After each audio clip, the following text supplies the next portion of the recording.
Hello दोस्तों, स्वागत है आपका अपने चैनल पर जिसका नाम है टच द जीएस। दोस्तों, हमने भाग 3 कंप्लीट पढ़ लिया है। भाग 3 जिसमें हमने 12 से लेकर 35 अनुच्छेद तक हमने पढ़ लिया है। आज हम पढ़ेंगे भाग 4। भाग 4 में क्या है? राज्य के नीति निर्देशक तत्व। राज्य के नीति निर्देशक तत्व जिसको हम इंग्लिश में डायरेक्टिव प्रिंसिपल स्टेट पॉलिसी कहते हैं। डायरेक्टिव प्रिंसिपल स्टेट पॉलिसी इसी को शॉर्ट में डीपीएसपी कहते हैं। ये पढ़ेंगे हम। 35 तक तो हम पढ़ चुके हैं, अब पढ़ेंगे 36 से लेकर 51 तक। अनुच्छेद 36 से लेकर 51 तक। राज्य के नीति निर्देशक तत्व।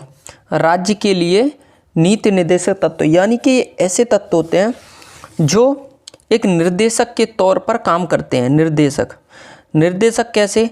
मतलब राज्य के लिए नीतियों का निर्माण करते हैं, और नीतियों का निर्माण किसके लिए करेंगे? लोगों के कल्याण के लिए। तो राज्य के नीति निर्देशक तत्व इंग्लिश में डायरेक्टिव प्रिंसिपल स्टेट पॉलिसी। अब ये जो राज्य के नीति निर्देशक तत्व हैं वो किस देश से लिए गए हैं? ये लिए गए हैं आयरलैंड से। आयरलैंड। और आयरलैंड कहाँ से लाया था? स्पेन से। और स्पेन कहाँ से लाया था? खुद बनाए थे उसने। स्पेन ने खुद बनाए थे। अपने जो संविधान के जो सलाहकार थे उनका नाम था बी.एन. राव।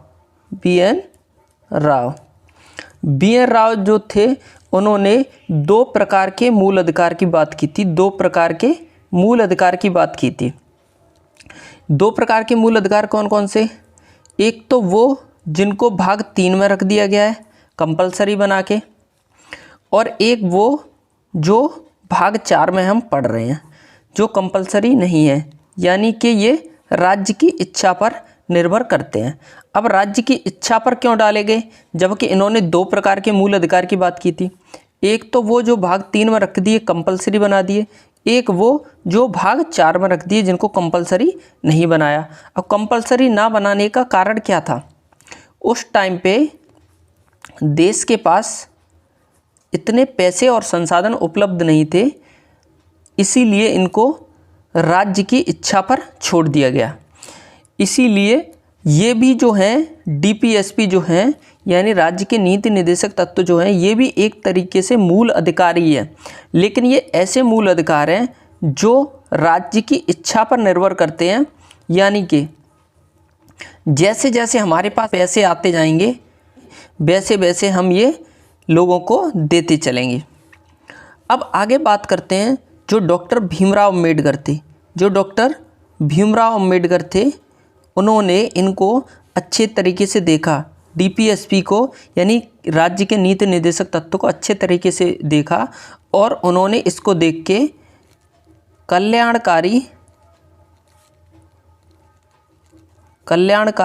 लोकतंत्र की कल्पना कर दी।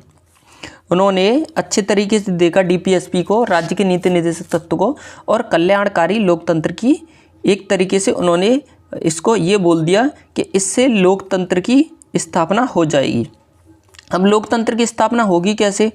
लोगों को आर्थिक तौर पर हेल्प करनी पड़ेगी, और आर्थिक और सामाजिक जब ये पूरी तरीके से लागू हो जाएंगे तब आर्थिक लोकतंत्र और सामाजिक लोकतंत्र की स्थापना होगी।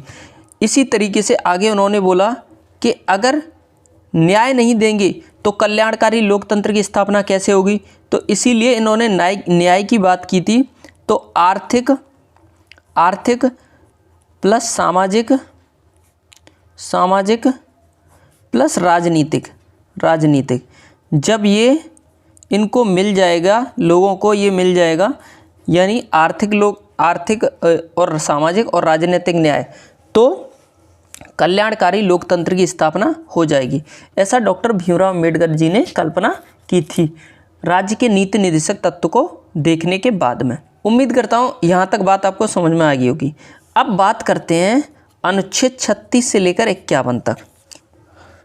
अनुच्छेद 36 क्या कहता है? अनुच्छेद 36 राज्य की परिभाषा की बात करता है। राज्य की परिभाषा, राज्य की परिभाषा, राज्य की परिभाषा क्या है? राज्य की परिभाषा हम अनुच्छेद 12 में राज्य की परिभाषा पढ़ चुके हैं। अगर आपने वो वीडियो नहीं देखा है तो जाके उसको देख लेना, आपको समझ में आ जाएगा। आगे बात करते हैं अनुच्छेद 37 क्या कहता है? अनुच्छेद 37 कि आप न्यायालय में नहीं जा सकते, आप डीपीएसपी को लेके न्यायालय में नहीं जा सकते, राज्य के नीति निर्देशक तत्व को लेके न्यायालय में आप नहीं जा सकते।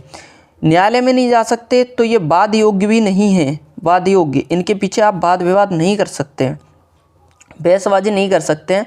आपको राज्य दे या ना दे, आप न्यायालय में नहीं जाएंगे, वाद योग्य नहीं बनाए गए। और प्रवर्तनीय नहीं है, प्रवर्तनीय यानी कि आप किसी के ऊपर इन्फोर्स नहीं करा सकते हैं, इन्फोर्स नहीं करा सकते हैं, इस बात को समझ लो।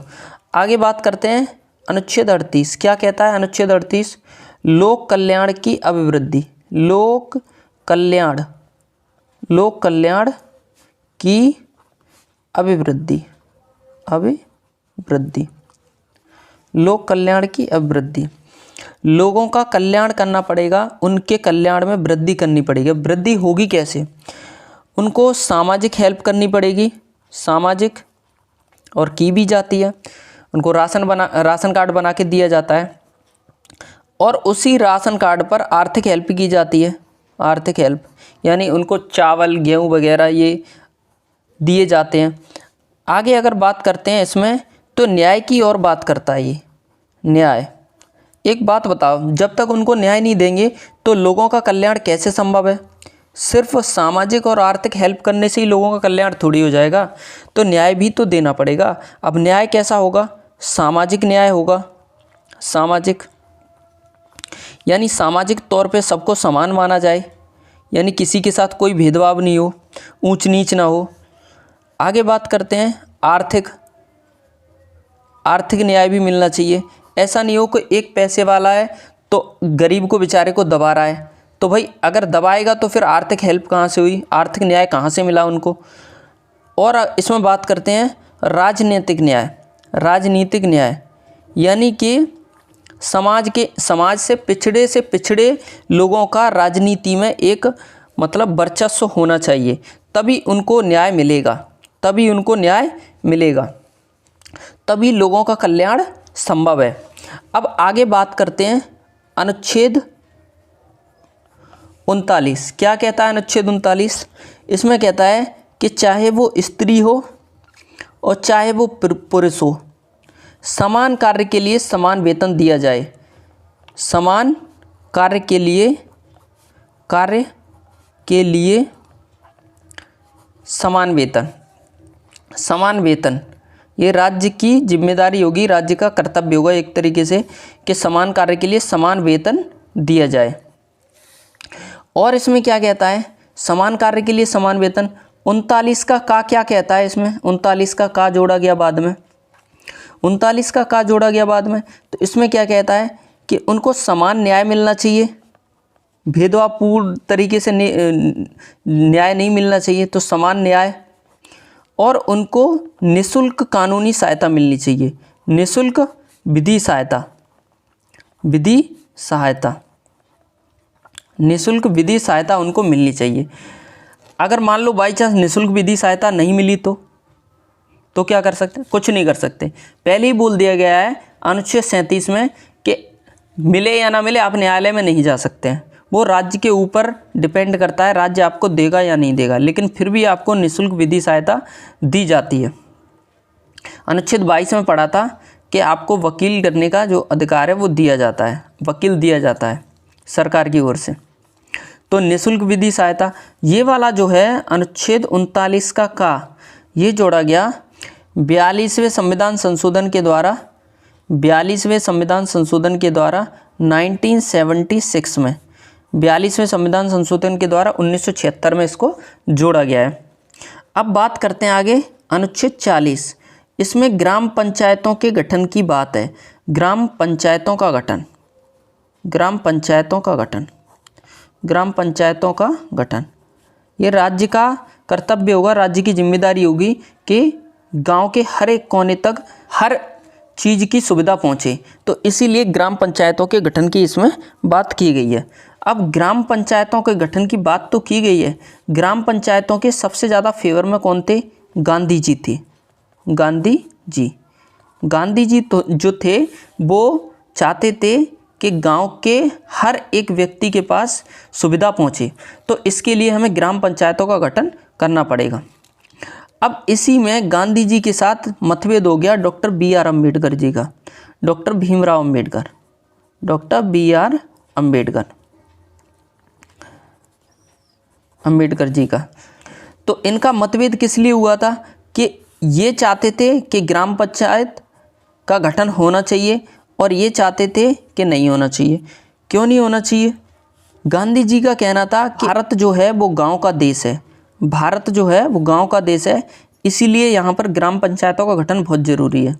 लेकिन ये अम्बेडकर जी कहते थे कि ठीक है, आप कह रहे हो, अच्छी बात है, गांव का देश है, लेकिन आप जो सुविधा पहुँचाएंगे वो तो भाई गांव के लोगों तक पहुँचेगी नहीं, ऊपर के लोग ही उसको खा जाएंगे, तो उनके पास जो हेल्प हम भेजेंगे वो पहुँचेगी नहीं। यही गांधी जी का कहना था कि आप ठीक है, आप कह रहे हो नहीं पहुँचेगी, लेकिन कुछ तो पहुँचेगी। मान लो कि 100 रुपये हैं, 100 में से हम भेजेंगे तो मान लो 20 या 30 तो पहुँचेंगे। तो इसी बात को लेकर, मतलब पंचायतों के गठन को लेकर गांधी जी और अम्बेडकर जी के बीच में मतभेद था। ग्राम पंचायतों के फेवर में सबसे ज़्यादा गांधी जी थे और डॉक्टर भीमराव अम्बेडकर इसके विरोधी थे ग्राम पंचायतों के। इसीलिए गांधी जी के जन्मदिन पर ही 2 अक्टूबर 1959 में पहली ग्राम पंचायत का गठन किया गया था राजस्थान के नागौर ज़िले में। राजस्थान के नागौर ज़िले में पहली ग्राम पंचायत का गठन किया गया था 2 अक्टूबर 1959। हालांकि हम ग्राम पंचायतों को अच्छे तरीके से भाग 9 में पढ़ेंगे, भाग 9 में अच्छे तरीके से ग्राम पंचायत और भाग 9 काम है नगर पालिका वगैरह, आगे हम पढ़ेंगे इसको और अच्छे तरीके से। अब बात करते हैं आगे अनुच्छेद 41। अनुच्छेद 41 क्या कहता है? कुछ दशाओं में सरकारी सहायता की बात करता है। कुछ दशाओं में सरकारी सहायता, सरकारी हेल्प लोगों को दी जाएगी, सरकारी सहायता। कुछ दशाओं में सरकारी सहायता, किन दशाओं में? कोई विधवा है, तो कुछ सरकारी सहायता दे दो, और साथ साथ में जो बूढ़े लोग हैं, जो वृद्ध लोग हैं, उनको कुछ हेल्प कर दो, और जो विकलांग हैं उनको कुछ हेल्प दी जाए, विकलांग। और इसी में बात करता है प्रौढ़ शिक्षा की, प्रौढ़ शिक्षा मतलब बुजुर्ग जो लोग होते हैं उनको शिक्षा दे दी जाए। अब बात करते हैं विधवा की हेल्प करेंगे कैसे? तो उसको पेंशन दे दी जाए, विधवा पेंशन दी भी जाती है। वृद्धा पेंशन का नाम सुना होगा, दी भी जाती है वृद्धा पेंशन। इसी तरीके से विकलांग के लिए विकलांग पेंशन दी जाती है, और इनको जो गाड़ी वगैरह दे दी जाती है, विकलांग लोगों को गाड़ी वगैरह मतलब फ्री में दी जाती है। तो कुछ दशाओं में सरकारी हेल्प लोगों को की भी जाती है, ऐसी बात नहीं है नहीं की जाती है। तो इसमें बोल दिया गया है कि कुछ दशाओं में सरकारी सहायता। अब बात करते हैं आगे अनुच्छेद 42। क्या कहता है अनुच्छेद 42? न्याय संगत कार्य, न्याय संगत कार्य, मनोचित दशा, न्याय संगत कार्य, मनोचित दशा और प्रसूति सहायता की बात करता है इसमें, प्रसूति सहायता। न्याय संगत कार्य, मान लो कि कोई व्यक्ति है वो बीमार है, मनोचित दशा यानी उसके मन की दिशा जो है वो उचित नहीं है, ठीक है, वो बीमार है, तो क्या उसके साथ ये न्याय संगत कार्य हुआ? क्या उसके साथ ये न्याय हुआ? नहीं हुआ। इसीलिए इसमें बोल दिया गया है कि अगर किसी को कोई दिक्कत है, जैसे कोई सरकारी नौकरी कर रहा है और मान लो को वो बीमार है, तो उसको कुछ ऐसा काम दे दिया जाए जब तक वो ठीक नहीं हो जाता, जब तक कि वो उसके लिए एक तरीके से न्याय संगत कार्य की तरह वो उसको कर सके, तो उसको कोई दिक्कत नहीं आए। ये हो सकता है कि ये ज़्यादातर ये वाला जो है आर्टिकल 42 ये महिलाओं को ध्यान में रख के बनाया गया होगा, हो सकता है ऐसा, क्योंकि ज़्यादातर जो है ऐसी दिक्कतें जो हैं जल्दी जल्दी बीमार पड़ना और ये सारी महिलाओं में ये परेशानी कुछ ज़्यादा देखने को मिलती है, तो हो सकता है। और इसी में बात की गई है प्रसूति सहायता मैटरनिटी रिलीफ वगैरह की इसमें बात की गई है। मान लो कि कोई महिला है और वो गवर्नमेंट जॉब में है, ठीक है। अब वो गवर्नमेंट जॉब में है और वो मान लो कि वो प्रेग्नेंट है, गवर्नमेंट जॉब में वो प्रेग्नेंट है। अब क्या किया जाएगा? अगर उसको कोई हेल्प नहीं दी जाए तो उसके साथ क्या ये न्याय संगत कार्य हुआ? उसके साथ भी ये न्याय संगत कार्य नहीं हुआ। इसीलिए इसमें बोला गया है कि प्रेगनेंसी से 3 महीने पहले, 3 मंथ पहले उसको छुट्टी दे दी जाए, और उसका जब छुटुआ आ जाए इस दुनिया में, जब इस दुनिया में छुटुआ आ जाए, छुटुआ आने के 3 महीने बाद तक भी इसको और छुट्टी दी जाए। यानी प्रेगनेंसी के 3 महीने पहले और प्रेगनेंसी के 3 महीने बाद तक उसको छुट्टी दे दी जाती है राज्य की तरफ से। अब ये जो छुटुआ है, मेन जो है इसके पीछे, वो इसके छुटुआ का जो पिताजी है वो है। तो इसके पिताजी को भाई छुट्टी नहीं देंगे तो भाई इसकी देखभाल कौन करेगा? इस महिला की प्रेगनेंसी के दौरान देखभाल करेगा कौन? तो भाई यही तो करेगा। तो भाई इसको भी छुट्टी दी जाए, तो क्या 3 महीने तक छुट्टी दे दें? तो बहुत दिक्कत हो जाएगी ना, फिर ऐसे तो गवर्नमेंट का खजाना खाली हो जाएगा। तो इसको प्रेगनेंसी से 15 दिन पहले इसको छुट्टी दी जाए और प्रेगनेंसी के 15 दिन बाद तक इसको छुट्टी दी जाए, 15 दिन बाद तक, तो इसको भी छुट्टी दे दी जाती है। इस छुटुआ का जो पिताजी हैं उनको भी छुट्टी दी जाती है। उम्मीद करता हूँ अनुच्छेद 42 आपको अच्छे से समझ में आ गया होगा। अब बात करते हैं आगे अनुच्छेद 43। अनुच्छेद 43 क्या कहता है? अनुच्छेद 43 निर्वाह योग्य मजदूरी।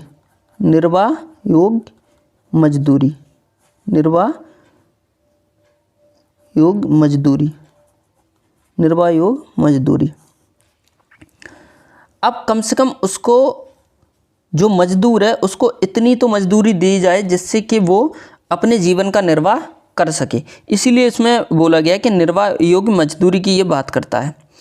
तो इसी में और आगे बोला गया कुटीर उद्योग जो हैं, जो छोटे उद्योग होते हैं जो घर पर काम किए जाते हैं, उसको हम कुटीर उद्योग बोलते हैं। जैसे कढ़ाई, बुनाई, सिलाई, जी ये सारी चीज़ जो हैं ये कुटीर उद्योग में आती हैं। तो इसी में कुटीर उद्योग की बात की गई है। अब निर्वाह योग्य मजदूरी का मैटर क्या है कि आपने अनुच्छेद 23 पढ़ा था। इस 23 में, अनुच्छेद 23 में आपने अनुच्छेद 23 पढ़ा था। इस अनुच्छेद 23 में क्या था कि आप किसी से बेगारी नहीं करा सकते हैं, आप किसी से बेगारी नहीं करा सकते। कम से कम उसको इतने पैसे तो दो, मतलब कुछ पैसे तो इसमें देने ही पड़ेंगे, क्योंकि ये मूल अधिकार है, तो इसमें कुछ पैसे तो देने ही पड़ेंगे। अगर नहीं देंगे तो भाई आपको जेल की चक्की पीसनी पड़ेगी। क्यों? क्योंकि ये उसका मूल अधिकार है, आपको कुछ पैसे तो देने ही पड़ेंगे। लेकिन यहाँ पर क्या बोल दिया गया है कि उसको कम से कम इतनी मजदूरी दो जिससे कि वो अपने जीवन का निर्वाह कर सके। उम्मीद करता हूँ अनुच्छेद 43 समझ में आ गया होगा। अब आगे बात करते हैं हम अनुच्छेद 44। 44 से पहले इसमें और है अनुच्छेद 43 का का और 43 का खा, 2 और अनुच्छेद हैं, तो आगे हम इसमें समझते हैं। आगे अनुच्छेद 43 का का, 43 का बोलो या फिर ए बोलो, एक ही बात है। तो अनुच्छेद 43 क्या कहता है? कामगारों की भागीदारी, कामगारों की भागीदारी की बात करता है। भागीदारी, कामगारों की भागीदारी। जैसे कोई कंपनी है या फिर कोई फैक्ट्री वगैरह है, उसमें अगर कोई चेंजेस किए जा रहे हैं, यानी मान लो कोई टाइम टेबल ही बनाया जा रहा है, तो कम से कम जो काम करने वाले मजदूर हैं ना, उनकी कम से कम भागीदारी ले लो, उनसे कम से कम पूछ लो कि ये टाइम सही रहेगा या नहीं रहेगा, या जो भी आप चेंजेस करना चाहते हो कम से कम उनसे पूछ लो, जिससे कि उनको भी थोड़ा अच्छा लगे और उनको ऐसा लगे कि हाँ हमारा भी कुछ वर्चस्व है।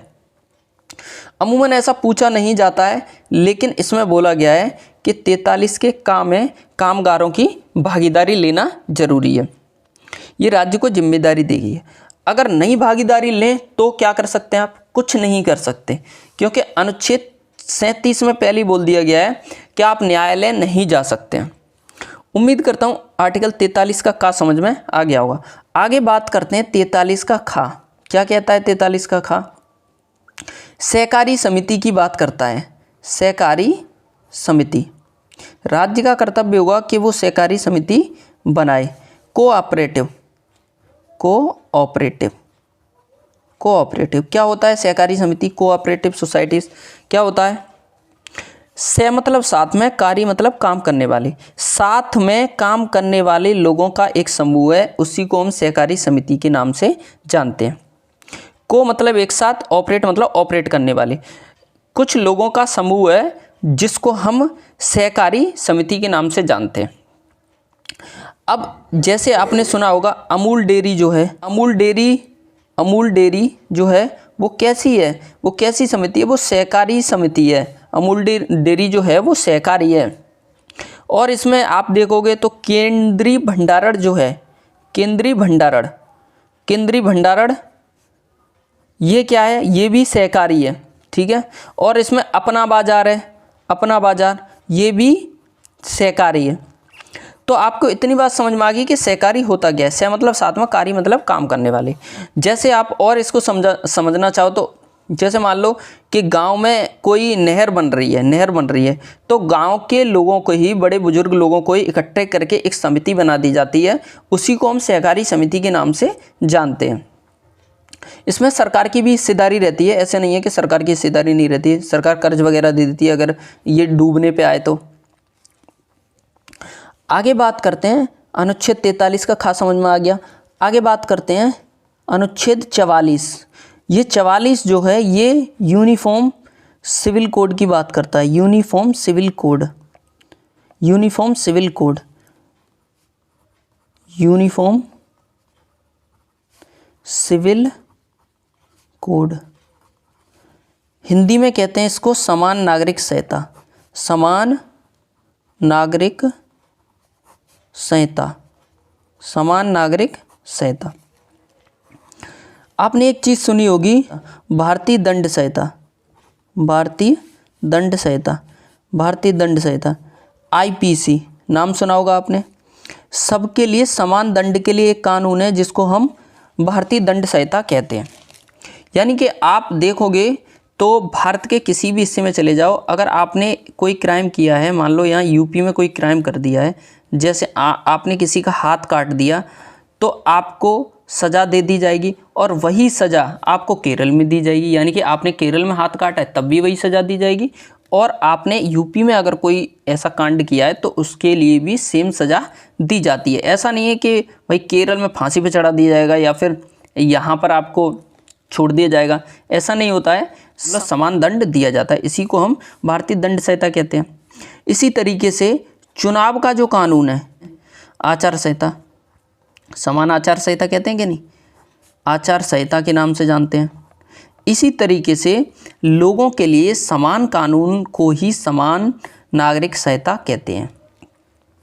समान कानून, जैसे आपने विवाह किया, आपने विवाह किया, तो विवाह की जो पद्धति है, जो रीति है, वो भले ही अलग हो, कि जैसे मुस्लिम लोग हैं वो अलग तरीके से शादी करते हैं, और हिंदू लोग हैं वो अलग तरीके से फेरे वगैरह डालते हैं, क्रिश्चियन हैं वो अपना अलग तरीके से करते हैं। तो हर धर्म जो है वो अलग अलग तरीके से शादी करता है।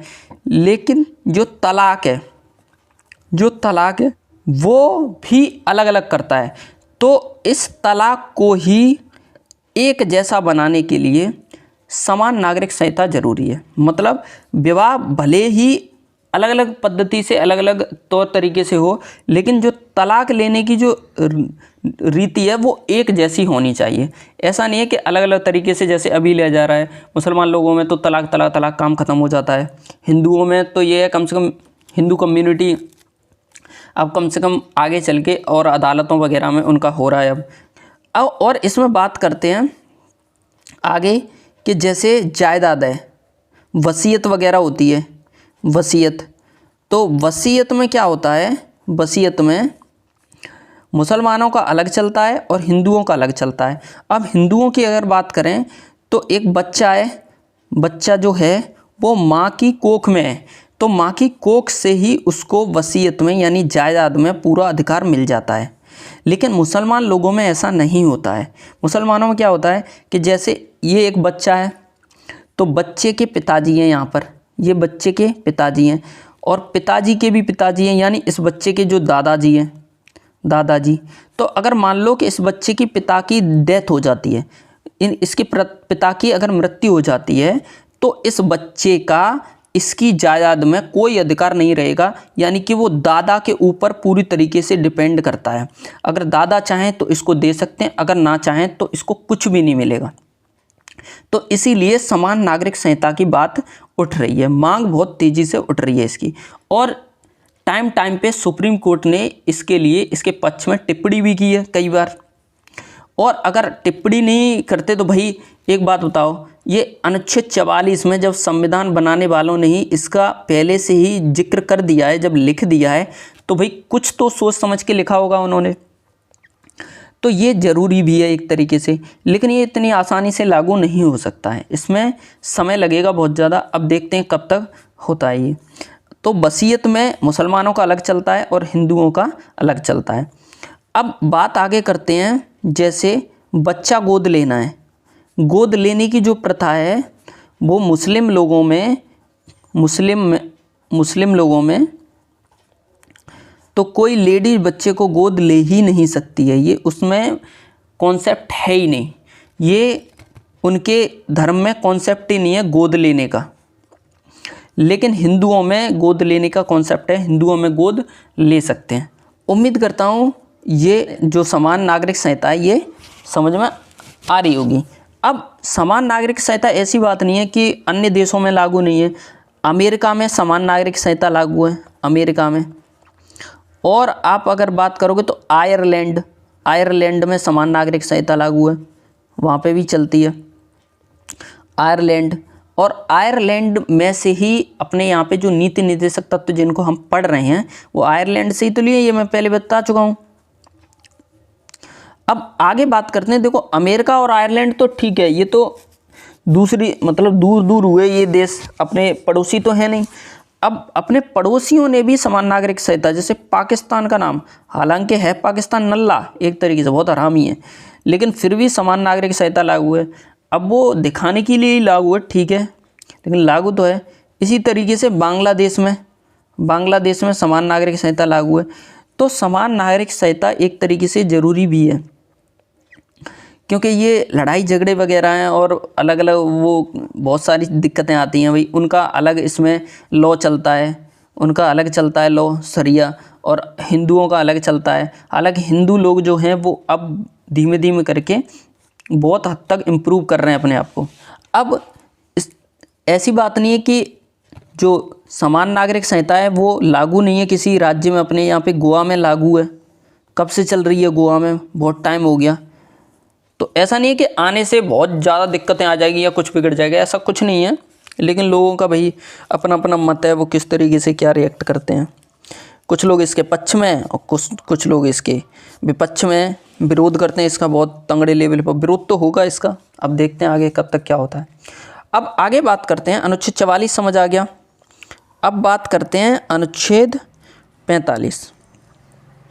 अनुच्छेद 45 में क्या है, 6 वर्ष तक के उम्र के बच्चों का ध्यान जो है वो सरकार रखेगी।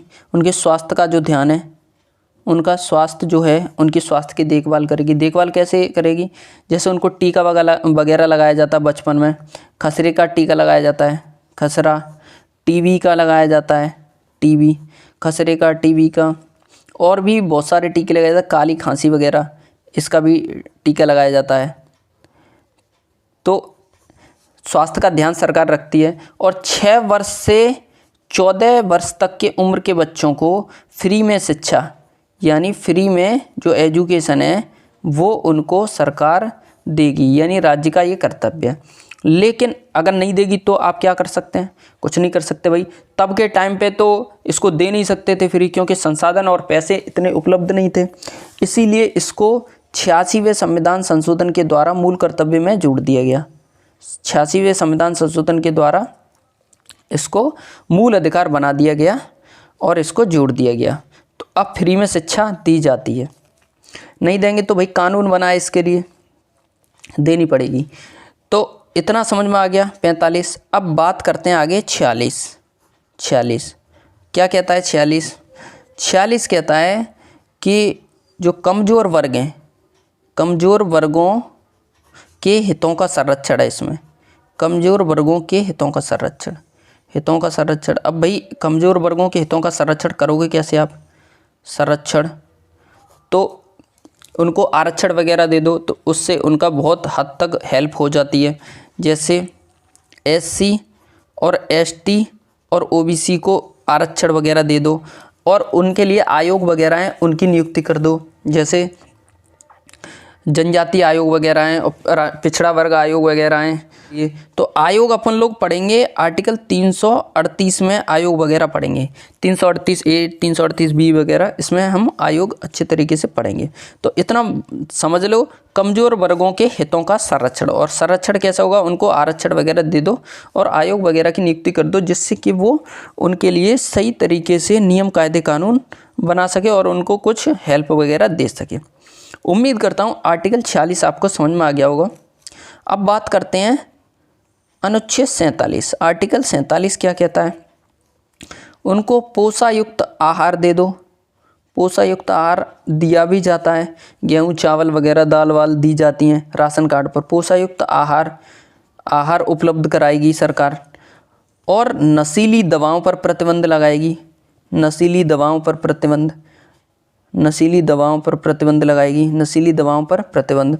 और शराब पर प्रतिबंध लगाएगी। शराब पर प्रतिबंध। आप जाओगे तो कोई भी अगर नशीली दवा जैसे नींद की गोली मांगोगे मेडिकल पर जाके, तो ऐसे नहीं देते हैं वो। डॉक्टर से जब तक आप लिखवाओगे नहीं तब तक वो नहीं देंगे। तो नशीली दवाओं पर प्रतिबंध की बात करता है ये।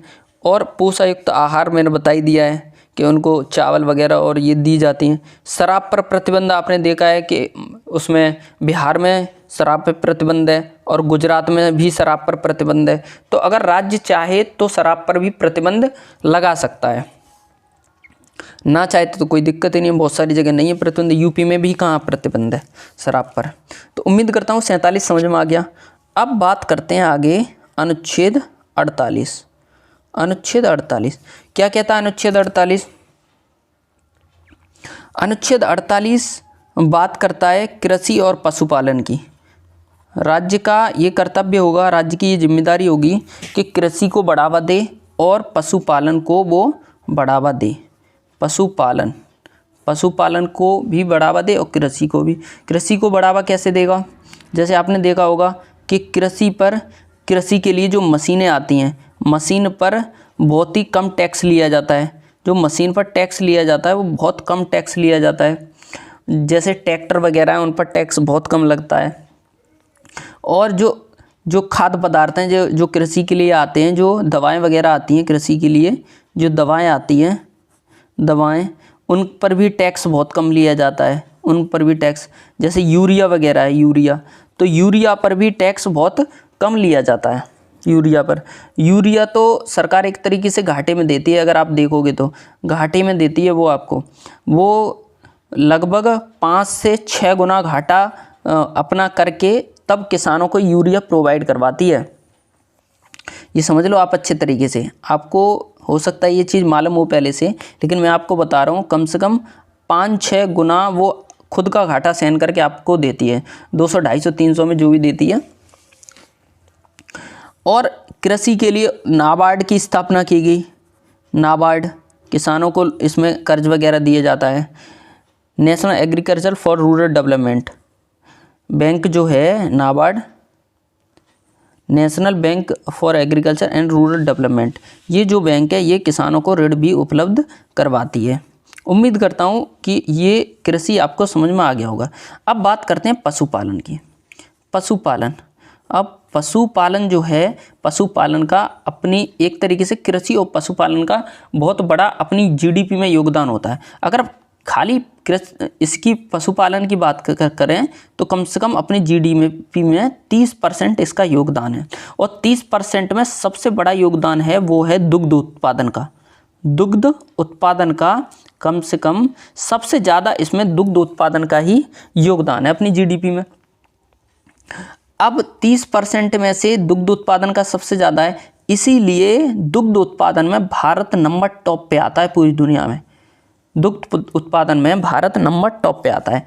तो भाई पशुपालन बहुत ज़रूरी है, ये बात समझ लो। और अगर इसमें बात करते हैं तो पशुओं के स्वास्थ्य का ध्यान जो है उसकी राज्य की जिम्मेदारी होगी, राज्य की जिम्मेदारी होगी। पशुओं का जो ध्यान है वो राज्य रखता है, ऐसी बात नहीं है नहीं रखता है। अब रखता कैसे है वो ये समझते हैं। उसके लिए वो क्या करता है, जैसे आपने पशुओं में होने वाले रोग सुने होंगे, जैसे खुरपका एक रोग होता है, खुरपका, और एक और होता है मुंहपका रोग, खुरपका, मुंहपका और गला घोंटू, लंगड़िया, ये इसके लिए टीके भी लगाए जाते हैं। पशुओं को इसके लिए टीके भी लगाए जाते हैं। तो उनके स्वास्थ्य का ध्यान सरकार रखती है, और साथ साथ उनका जो पालन पोषण है वो सही तरीके से हो रहा है कि नहीं हो रहा, ये भी ध्यान रखना पड़ता है सरकार को। और अगर नहीं रखेगी तो इसमें कुछ कर नहीं सकते हैं, क्योंकि ये डीपीएसपी है भैया। तो ध्यान रख लो पालन पोषण, जैसे उनको सही टाइम पे हरा चारा मिल रहा है कि नहीं मिल रहा है, तभी तो वो दूध सही दे पाएंगे। अब इतनी चीज़ तो समझ में आ गई। अब आगे बात करते हैं। अब पशुपालन की बात तो ठीक है, जो आर्थिक आपको लाभ पहुंचा रहे हैं, जो आर्थिक मदद पहुंचा रहे हैं वो उनका तो ध्यान रख लेंगे, लेकिन जो आर्थिक मदद नहीं पहुंचा रहे हैं उसका कैसे ध्यान रखेंगे।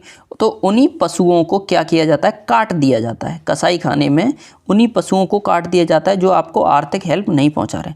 आर्थिक हेल्प वाले को आप नहीं काट सकते, वैसे ही कोई नहीं काटेगा, लेकिन ये सुप्रीम कोर्ट ने भी मना किया है कि आर्थिक हेल्प वाले पशुओं को नहीं काटा जा सकता है, वैसे तो काटे जाते हैं। अब इसी में बात आती है गाय की।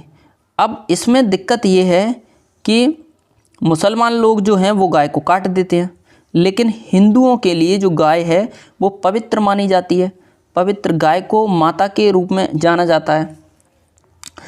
तो ये जो है गाय, अब इसमें बात है कि आर्थिक अगर मदद दे रही है तो नहीं काट सकते हैं, और अगर आर्थिक मदद नहीं दे रही है तो फिर समस्या हो जाएगी उत्पन्न, तो भाई काट सकते हैं, लेकिन इसको फिर भी नहीं काट सकते हैं। समझते हैं क्यों नहीं काट सकते हैं, कारण क्या है कि जैसे आर्थिक मदद, जैसे आप समझ रहे हो कि दूध वगैरह दे रही है, तो भाई दूध दे रही है तो नहीं काट सकते हैं, लेकिन दूध देना बंद कर दिया, ठल्ल निकल गई, फिर क्या करेंगे। तो भाई एक बात बताओ, गाय जो है, गाय का जो गोबर है वो भी उसको एक तरीके से हेल्प कर रहा है। कंडे वगैरह बनाए जाते हैं मार्केट में, मतलब पेपर वगैरह में इसको उपले के नाम से जानते हैं।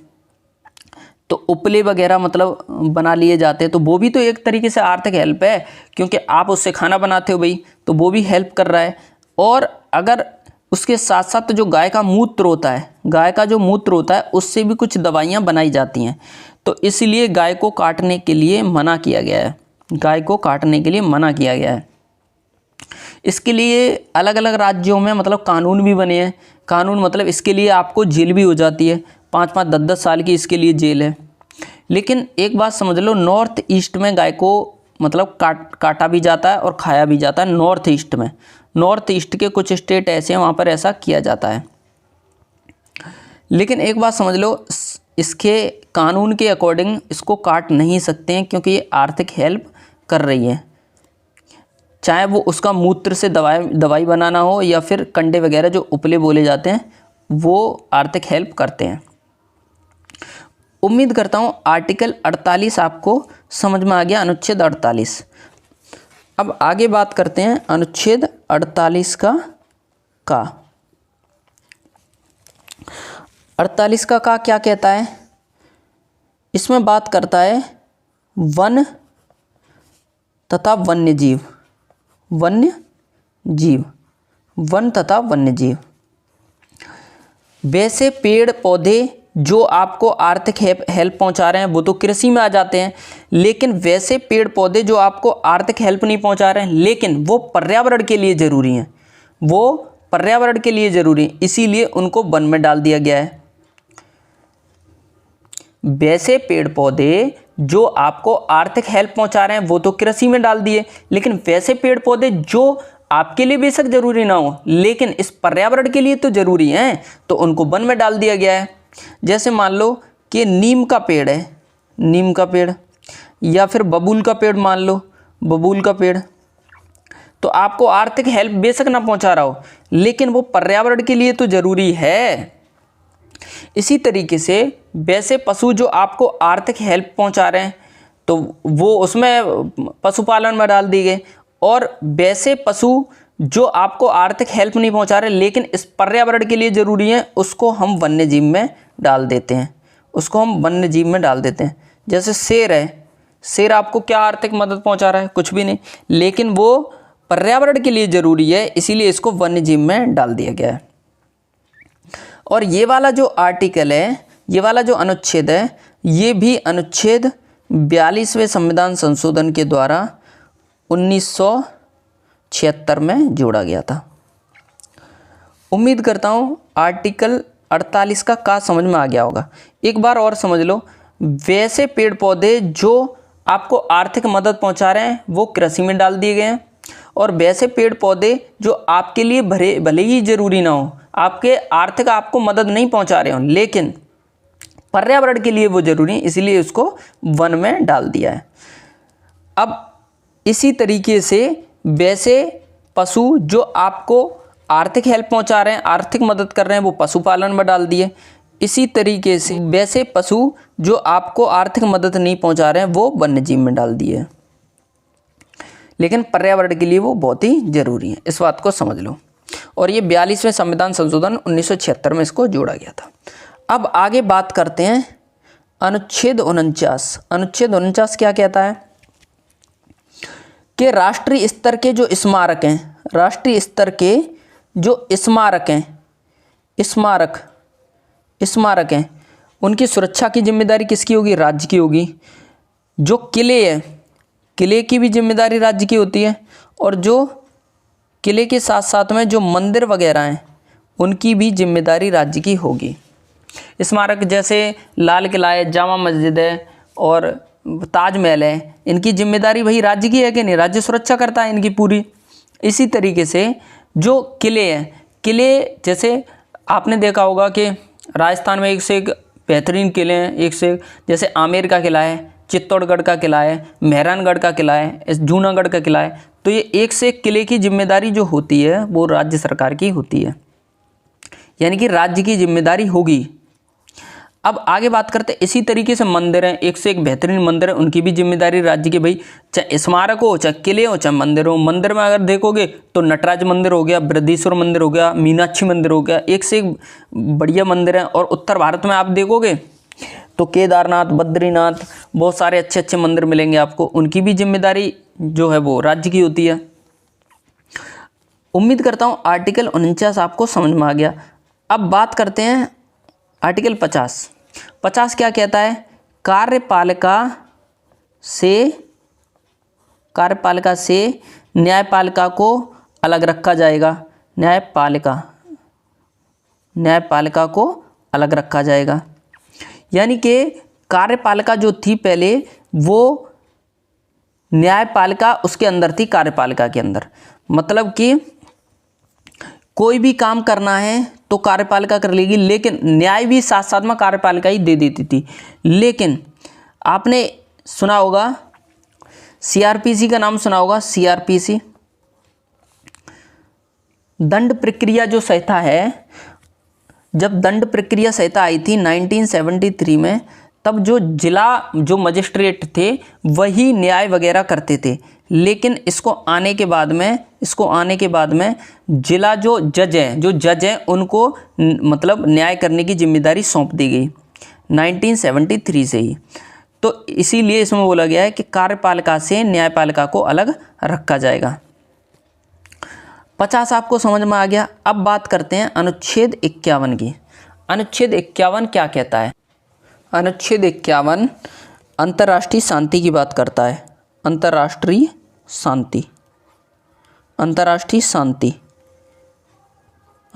शांति की बात करता है अनुच्छेद 51। और इसी अनुच्छेद 51 के तहत जो भारत है वो यूएन का सदस्य बना था इसी अनुच्छेद 51 के तहत। अब बात करते हैं अंतर्राष्ट्रीय शांति कैसे रखी जाएगी।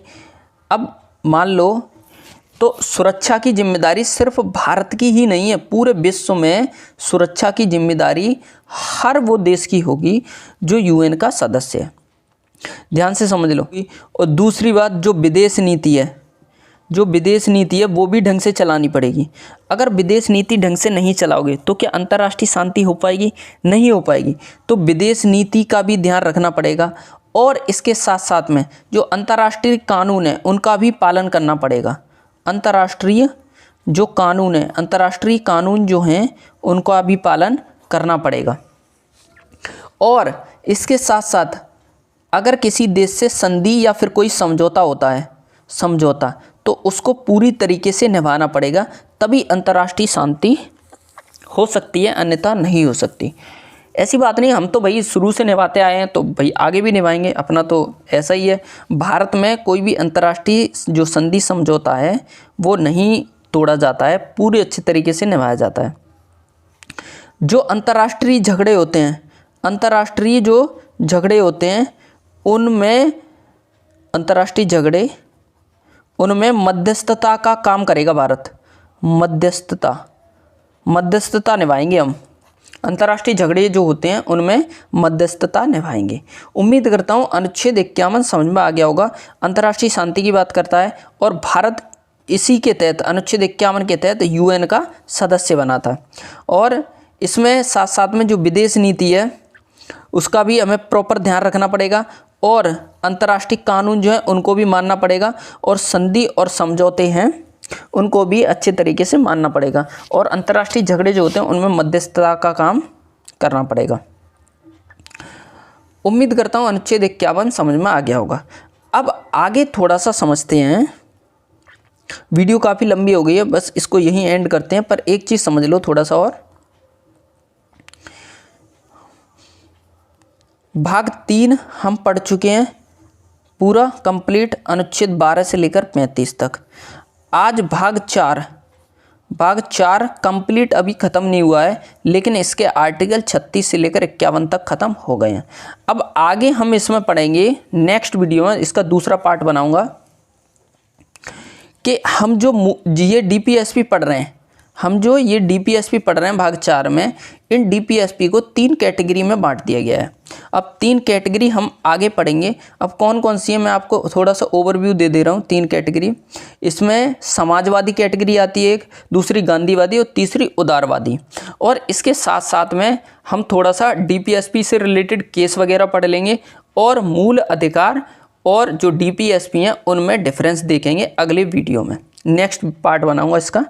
और आज के लिए बस इतना ही। अगर आपको कोई क्वेश्चन पूछना है तो आप कमेंट बॉक्स के माध्यम से मुझसे पूछ सकते हैं। कोई भी डाउट आता है तो कमेंट बॉक्स के माध्यम से पूछ सकते हैं। आज के लिए बस इतना ही, मिलते हैं नेक्स्ट वीडियो में। जय हिंद।